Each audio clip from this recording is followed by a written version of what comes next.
को देखा है नजदीक से, मैं उनकी बात कहता हूं मंच का आशीर्वाद लेते हुए आप सब तक ये बात पहुंचाता हूं। रचना का शीर्षक है बूंदाबांदी।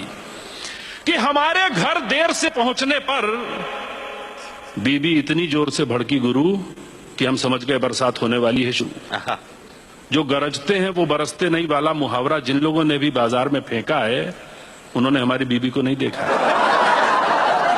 जो गरजते हैं वो बरसते नहीं वाला मुहावरा जिन लोगों ने भी बाजार में फेंका है उन्होंने हमारी बीबी को नहीं देखा है। बदलते हर मौसम का अंदाज उसके चेहरे से लग जाता है और आने वाले तूफान का पता तो उसकी आंखों से ही चल जाता है। उस दिन भी आंखों से ऐसे ही संकेत उभर कर सामने आ रहे थे और हम बचने के लिए बहानों की छतरी लगा रहे थे, पर हवा के थपेड़े छतरी को तार तार कर रहे थे, हम पे चौतरफा वार कर रहे थे। बिजली अचानक जोर से कड़की। कौन थी वो लड़की? बिजली अचानक जोर से कड़की। कौन थी वो लड़की? हमने कहा लड़की कौन सी लड़की? बताया तो काम ज्यादा है, आजकल ऑफिस में ऑडिट आया है।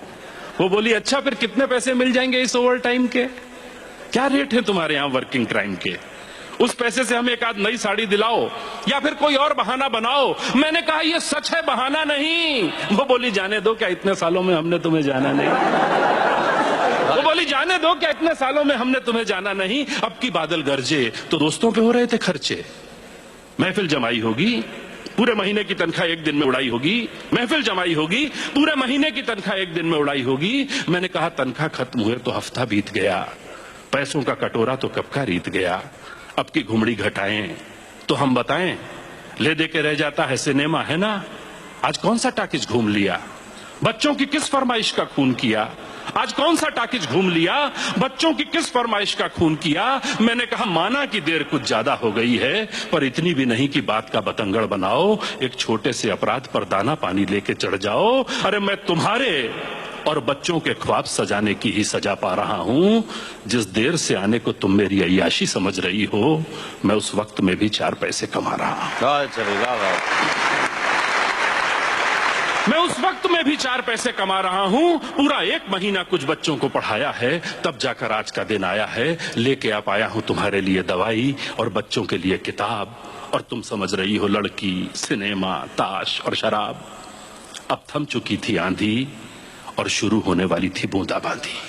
क्या बात है बाबा। अब थम चुकी थी आंधी और शुरू होने वाली थी बूंदाबांदी। माफ कर दो पत्नी बोली, हमने बेकार तुम पे शक किया, पर क्या बताएं ये महीना हमने कैसे जिया।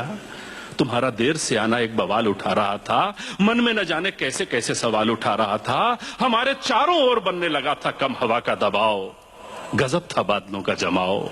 पत्नी बोली इस कठिन दौर में पति भी दूर हो जाए और मन में एक विचार भी ना आए, अभी हम इतने एडवांस्ड नहीं हुए हैं। वाह वाह वाह। इस कठिन दौर में पति भी दूर हो जाए और मन में एक विचार भी ना आए, अभी हम इतने एडवांस्ड नहीं हुए हैं। भौतिकता ने भावना के पंख अभी इतने नहीं छुए हैं। अरे हम जी लेंगे थोड़े अभावों में, पर थोड़ी सी जान बची रहने दो प्यार के भावों में। ये कहकर वो गले से लग गई और गले लगते हुए उसकी एक आंख दवाई और एक आंख किताब पर थी। मेरी कमीज और उसका आंचल दोनों भीग रहे थे।